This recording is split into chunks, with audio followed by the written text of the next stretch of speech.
कल्कि मूवी के महाभारत के सारे सीन्स देखने के बाद अब हमें पता चल चुका है कि हमारी इंडस्ट्री अब महाभारत पर मूवीज बनाने के लिए सक्षम है। जितने भी महाभारत के सीन्स थे वो विजुअली वर्ल्ड क्लास लेवल के थे और हमारे इस महाकाव्य को एक ट्रू जस्टिस दे रहे थे। पहले जो हमारी इंडस्ट्रीज को हमारी हिस्ट्रीज, हमारे वॉरियर्स और हमारे गॉड्स पर मूवीज बनाने के लिए जो चीज रोक रही थी वो सब चीज आज हमारे पास अवेलेबल है। VFX और CGI, वर्ल्ड क्लास लेवल के production design, production designers, artist, technicians और मोस्ट इंपोर्टेंट विजनरी डायरेक्टर्स। जिस तरह हॉलीवुड के विजनरी डायरेक्टर जेम्स कैमरन अपने लेट 90s से ही अवतार मूवी पर काम करना चाह रहे थे, लेकिन उस टाइम की लिमिटेड टेक्नोलॉजी ने उनके उस विजन पर फुल स्टॉप लगा रखा था और उन्हें अप्रोक्स 10 साल का वेट करना पड़ा VFX टेक्नोलॉजी को एडवांस होने तक का। और आज से 20 साल पहले वो मूवी बिल्कुल भी पॉसिबल नहीं थी और अगर बन भी जाती तो इस लेवल की तो बिल्कुल भी नहीं बनती। तो उन्होंने टेक्नोलॉजी अपग्रेड होने तक का वेट किया और खुद से टेक्नोलॉजी इनोवेट भी करी और आज अवतार 1 और 2 हमारे सामने है। और महाभारत के सीन्स देखने के बाद मैं और मेरे जैसे करोड़ों लोगों में फुल लेंथ महाभारत की मूवीज को लेकर अब क्रेविंग्स बढ़ चुकी है। और यहाँ मैं कोई सीरीज की बात बिल्कुल भी नहीं कर रहा, क्योंकि बहुत से लोगों को लगता है और मेरा भी ये मानना है कि महाभारत 5, 10 या 20 पार्ट तक में भी नहीं सिमट सकती। तो इस पर सीरीज बनाना बेस्ट तो है, बट इसके कुछ डिसएडवांटेजेस भी है। जैसे सीरीज की कई बार वाइड ऑडियंस तक रीच नहीं पहुंच पाती। महाभारत एक once in a lifetime experience है जिसे थिएटर में ही एक्सपीरियंस किया जा सकता है और भी कुछ मॉनिटरी रीजंस है जिसे हम इस वीडियो में कवर नहीं कर सकते। तो वीडियो के एक्चुअल टॉपिक पर आते हैं कि कौन से वो विजनरी डायरेक्टर्स हैं जिनकी फिल्म मेकिंग में इतना पोटेंशियल है कि वो महाभारत को एक ट्रू जस्टिस दे सकते हैं। तो सबसे पहले स्टार्ट करते हैं जिन्होंने हमें इस वर्ल्ड का एक थोड़ा सा ग्लिम्स दिखाया है, जिन्होंने इसका श्री गणेश किया है, नाग अश्विन। और ये महाभारत के और फिल्म मेकिंग के सबसे डिफिकल्ट सीक्वेंस को, बैटल सीक्वेंस को हमें दिखा चुके हैं। मतलब बैटल सीक्वेंस को शूट करना सबसे डिफिकल्ट टास्क है किसी भी डायरेक्टर और उसकी टीम के लिए। और महाभारत के बैटल सीक्वेंस का थोड़ा सा ग्लिम्स हमें मिल चुका है और वो भी वर्ल्ड क्लास लेवल का। और मैं मानता हूँ ये महाभारत की मूवीज को विजुअली अच्छे से पुल ऑफ कर लेंगे। बट कल की मूवी के भी कुछ नेगेटिव पॉइंट्स है जो मुझे लगता है कि इसके बारे में भी जरूर बात होनी चाहिए और इनसे किसी को भी प्रॉब्लम नहीं होनी चाहिए। आखिर सबका अपना अपना एक पर्सपेक्टिव है और हमें सबको सुनना चाहिए और क्रिटिसिज्म का तो बिल्कुल भी बुरा नहीं मानना चाहिए। और अब जब महाभारत पर बात चल रही है तो थोड़ा सा इनकी कल की मूवी पर भी बात कर लेते हैं, स्पेशली महाभारत के सीन्स पर। मुझे पता है कमेंट्स में फैन बॉयज आने वाले हैं मुझे गाली देने के लिए, बट जो बात है वो मैं जरूर बोलूंगा। सबसे बड़ा नेगेटिव पॉइंट है इन्होंने महाभारत के विलीनियस कैरेक्टर को हीरो वाला ट्रीटमेंट दिया है। जैसे अश्वत्थामा को फिल्म की स्टार्टिंग में बेचारा, असहाय और हारा हुआ दिखाया गया है, जबकि सोते हुए पांडवों के बच्चों की हत्या करने वाला भी वही था और चीरहरण के समय द्रौपदी को अपमानित करने वाला भी वही था। और कर्ण की महागाथा तो इन्होंने ऐसी दिखाई है जिससे किसी को भी ये कैरेक्टर एक ग्रेटेस्ट वॉरियर लगे, जबकि सबको पता है वो एक अधर्मी था। और चीरहरण के समय द्रौपदी को वैश्या बोलने वाला भी वही था। उसे रणभूमि में उसके कर्मों की सजा मिली, बट यहाँ तो उसे धोखे से मरने वाला एक वॉरियर बताया गया है। वो वेद व्यास जी के महाभारत में एक मोस्ट इविल कैरेक्टर्स में से एक गिना जाता है। और दूसरी तरफ अर्जुन को अभिमानी और निहत्थे पर वार करने वाला दिखाया गया है। अर्जुन एक सेकंड बेस्ट आर्चर था। भगवान शिव ने खुद अर्जुन को सृष्टि का सर्वश्रेष्ठ धनुधर बोला था जब उसने शिव की आराधना करके पाशुपतास हासिल किया था। और last not the least, Shri Krishna का प्रेजेंटेशन, जिस पर मैंने अपने मूवी रिव्यू पर भी बात करी थी, और उसका शॉट एक भयंकर वायरल हो गया, जो कि मुझे पता था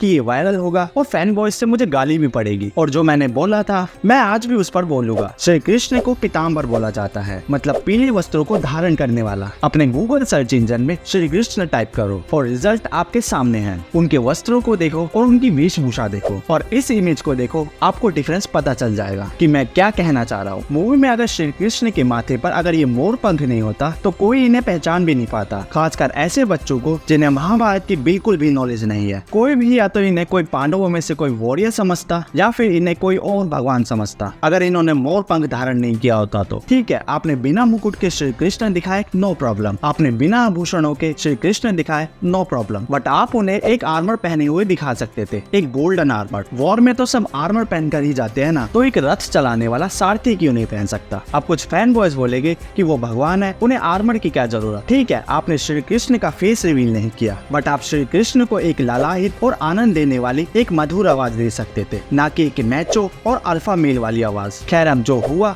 उसे बदला नहीं जा सकता, बट मैं चाहता हूँ ये नेक्स्ट पार्ट में और महाभारत पर बेस्ड मूवीज बनाए तो उसमें इन चीजों का ध्यान रखे। और मैं जानता हूँ ये ध्यान रखेंगे, क्योंकि ये क्रिटिसिज्म पर ध्यान देते हैं, उन फैन बॉयज की तरह नहीं जो किसी को भी बिना सोचे समझे गाली देने लग जाते हैं। बट मूवी की वजह से एक बात अच्छी निकल कर आई है कि जेन ज़ी में हमारे कल्चर, धर्म, पुराण से रिलेटेड कन्वर्सेशन स्टार्ट हो चुकी है। है। अब नागार्जुन पर डिपेंड करता है ये महाभारत पर मूवीज बनाएंगे या नहीं, और अगर बनाएंगे तो कितने पार्ट में बनाएंगे और कब बनाएंगे। फिर चलते हैं हमारे नेक्स्ट डायरेक्टर की ओर, डॉन नगाड़ो के साथ। इनकी फिल्मोग्राफी भी काफी रिच, डिटेल्ड और सभी डायरेक्टर से काफी यूनिक होती है। जिस तरह ये अपनी मूवी में वर्ल्ड बिल्डिंग क्रिएट करते हैं, कैरेक्टर्स और उनकी स्टोरी को बिल्डअप देते हैं, उन कैरेक्टर्स को एक ही मूवी में 5-6 बार स्लो मोशन में एंट्रीज देते हैं, एक लाउड और मैसिव बैकग्राउंड स्कोर के साथ वो हमें गूज़बम्प्स देते हैं, बट कभी कभी वो सरदर्द भी करते हैं। तो सोचो अगर ये महाभारत पर बेस्ड मूवीज बनाएंगे तो कितनी एपिक बनेगी। जिस मूवी को 5 पार्ट में खत्म करना होगा, स्लो मोशन सीन्स और बहुत सारे हेरोइक एंट्रीज की वजह से वो 10 पार्ट तक खींच जाएगी। और महाभारत जैसे एपिक में तो इतने सारे मेन कैरेक्टर्स हैं। पर्सनली इनकी फिल्मोग्राफी में मुझे जो चीज पसंद नहीं है वो है इनकी मूवीज के एक्शंस काफी चौपी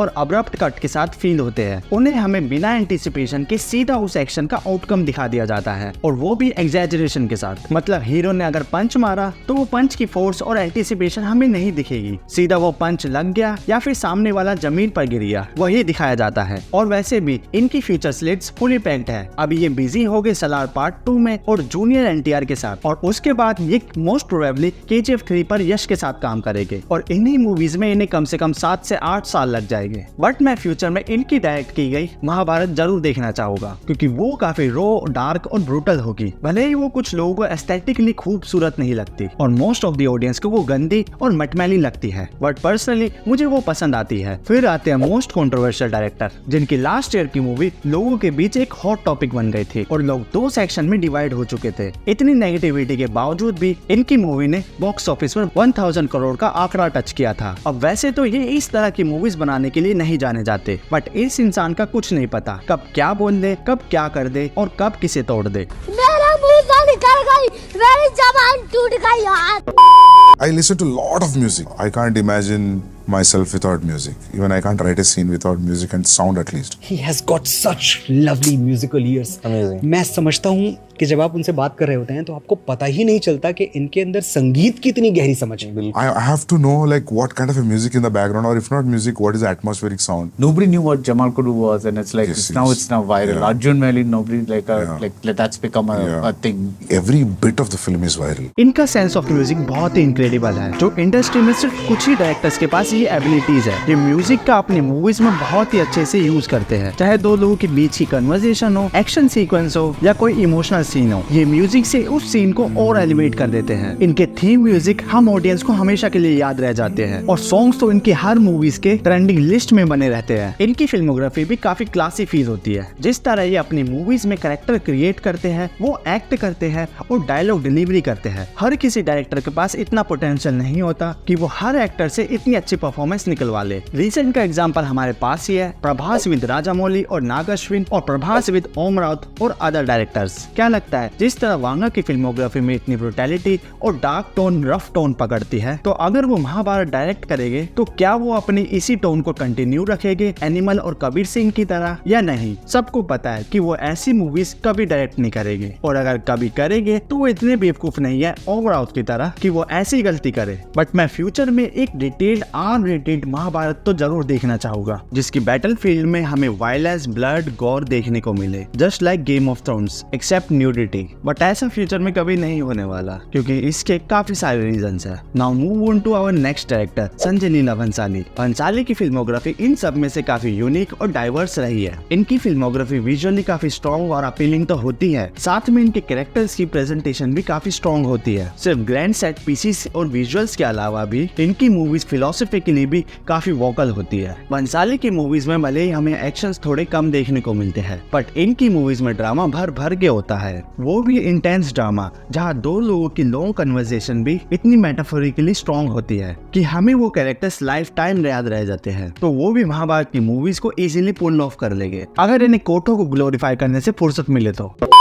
और सच में उनके पास इन सभी से ज्यादा एक्सपीरियंस और पोटेंशियल है। Set design, cinematography, character presentation में उन्हें मास्टरी है। बस जहाँ मैं थोड़ा स्केप्टिकल हूँ वो है एक्शन, लव एंगल और ऑडियंस के रिलीजियस सेंटिमेंट्स। क्या पता ये अर्जुन और द्रौपदी के लव एंगल की जगह हमें स्क्रीन पर कर्ण और द्रौपदी का लव अफेयर दिखाए, क्योंकि पद्मावत और बाजीराव मस्तानी जैसी मूवीज की कंट्रोवर्सी के बारे में तो हमें सबको पता है। एक शूरवीर वॉरियर को इन्होंने देवदास बना के छोड़ा था। और फिर लास्ट में आते हैं इंडिया की शान, पैन इंडियन सिनेमा को इंट्रोड्यूस न्यूज कराने वाले the man who changed the Indian cinema forever, the great visionary director S S. Rajamouli. अब चाहे कोई महाभारत पर मूवीज बनाए या ना बनाए, बट एस.एस. राजामौली 100% महाभारत पर मूवीज बनाएंगे, जो कि इनकी करियर की मे बी लास्ट मूवीज भी होगी, क्योंकि इनकी मूवीज एक फॉरवर्ड स्टेप है उस गोल तक पहुंचने का, जो कि है महाभारत सागा, जिस पर हम करोड़ों लोगों की नजर टिकी है। बट अभी तो वो महेश बाबू के साथ SSMB 29 बनाने में बिजी है, जिसमें उन्हें ऑलमोस्ट 5 साल का टाइम लगने वाला है, क्योंकि लास्ट मूवी उनकी 2022 में RRR आई थी और ये मूवी 2027 में आने के चांसेस है। और क्या पता वो इसके बाद किसी और प्रोजेक्ट में काम करने लग जाए। और अगर इन्होंने 10 पार्ट में महाभारत की मूवीज बनाई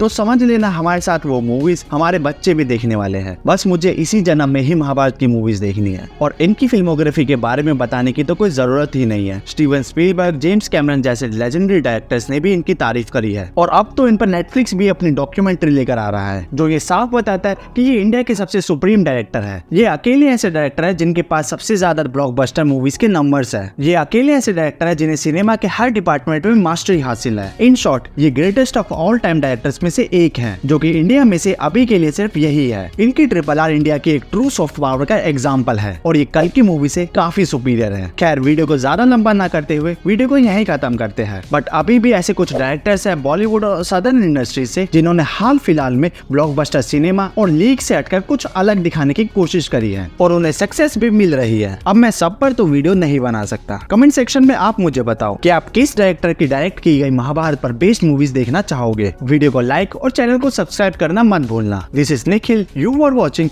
OG फ्लिक।